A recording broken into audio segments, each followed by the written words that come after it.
Dumelang and welcome back to my channel, Vamped for Purpose. But you guys can call me Dumi. And thank you so much for coming back. Guys, today we are speaking 5 things to do to boost your self-esteem. Yes, 5 things to do to boost your self-esteem. Remember to subscribe, like and comment on this topic. And yes, I hope you guys enjoy it.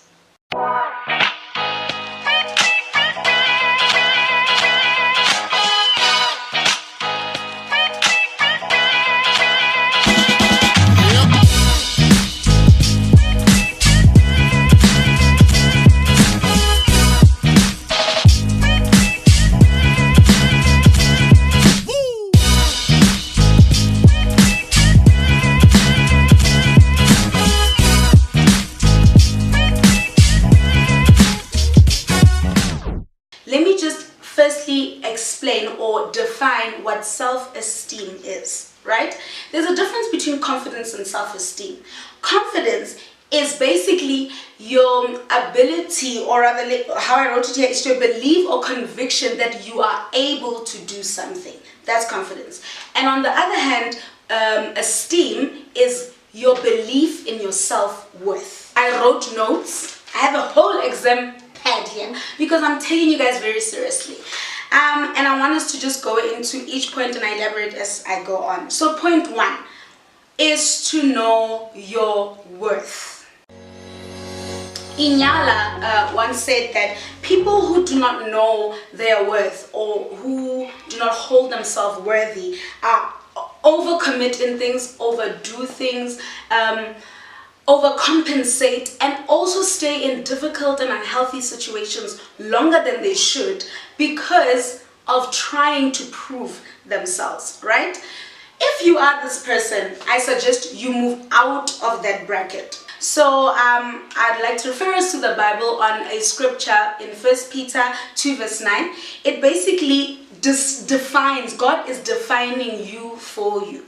He says that we are a royal priesthood, a chosen generation, that we are his special possessions and we have been taken out of the darkness into his light. Now, if you start defining yourself the way your maker sees you, because he is the main manufacturer, he created you, you immediately alter the view that you have of yourself. So like a potter, for instance, a potter creates a mug, a plate, a pot, and gives a label to it that it is a pot, a mug, or a plate. A pot cannot name itself a pot until the potter decides that it is a pot or what. So do not define yourself in how the world sees you, but rather as how your maker sees you. That way you understand your value. And another important point is embracing your flaws. Guys, it's very, very pivotal to embrace your flaws and not ignore and hide your flaws. Flaws have a very, off tendency of creeping back up in your life when you least expect it, to remind you that more ikarwa short. For those of you who don't know me, this thing here, this scar, used to be the biggest issue of my life. It used to be a flaw I hid, and people around me who love me helped me hide it because they knew that it worked on my esteem.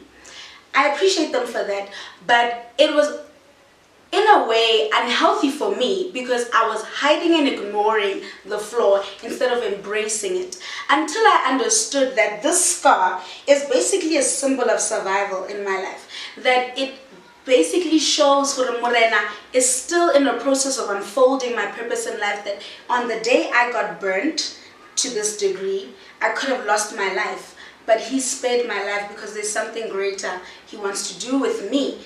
Then I realized, actually, to me, there's so much more about you and you need to embrace this. This is a story. You can show it proudly, and when they ask you, King in Tremo, there's a story behind this. There's a survival story behind the scar. And it's not just something there just to work on my esteem or to shake my esteem. I don't allow it to do so. And then the next point is investing in self-development. Ask yourself a question when you start your phase of self-development, which is, if only I could, and then fill in the missing word, basically. So if only I could become the next best model in South Africa, and you're doing something. If only I could become an engineer. If only I could become the pastor. Whatever it is that you want to be. And then after answering that question, then start planning. Put it on paper and plan your life out in such a way where you see what are the necessary steps you need to take to achieve that if only I could. All right? Once you've planned it out and understood, okay, this is it, this is what I want to do with my life, then surround yourself with the right people.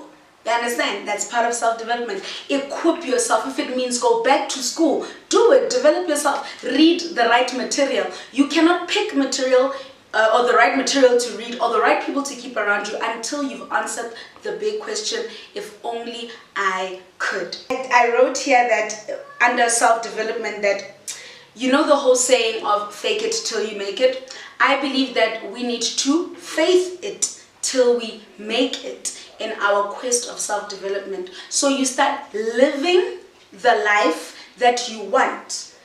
In your current state, you start believing and doing all the necessary things, and all this material and people you keep around you work hand in hand with that. So you're faithing it till you make it. And then number 4, focus on what you are good at. It's important for us to focus on things that actually are part of our path, what we are called for, and also that we know we are more sure about the results or the outcome of it. So when you focus on what you're good at, you're decreasing the chances of failure because you're more certain about what your outcome is going to be, right? Maybe let me just clarify it and say you're not necessarily going to be a successor all through. There are going to be points of failure in your life, but it's better to fail in your lane than in someone else's lane, because like I said, like you are you, there's only one version of you. So if you try and move into other people's lane, you're completely taking away from yourself, and you end up not finding yourself in the right place. You find yourself investing time in things that don't edify your life, instead lead you to a wrong path. So focus on what you're good at to decrease the chances of failure and also to fulfill yourself as a whole. As part of focusing on what you are good at, Ivan G says that he wrote a book that says Find Your Word, which I'll place somewhere down here on the screen.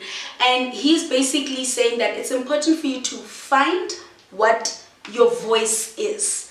So whatever it is that you can do to impact in another person's life is important to discover in your life. That way it boosts your self-esteem when you feel like you are adding into someone's life. Have you ever realized how good you feel after helping someone?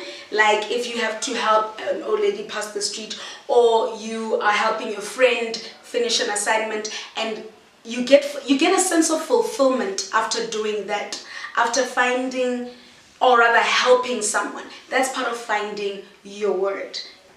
And then lastly, take care of you. Taking care of you is basically going back to all the 4 things I mentioned in the beginning, which was know your worth, embrace your flaws, invest in self-development, focus on what you're good at. All those 4 things go back and check, are you still in a place where you understand the value that you bring to this earth, to the people around you? Have you embraced yourself holistically? Are you investing in yourself? Are you putting some effort in terms of developing yourself study-wise, in business, whatever it is your ventures are? And are you focusing on what you're good at? Revisit all these steps, and that way immediately your esteem builds up 150. That is it, guys. Thank you so much for watching. Hope you guys enjoyed and hope it really added to your day. Love you guys.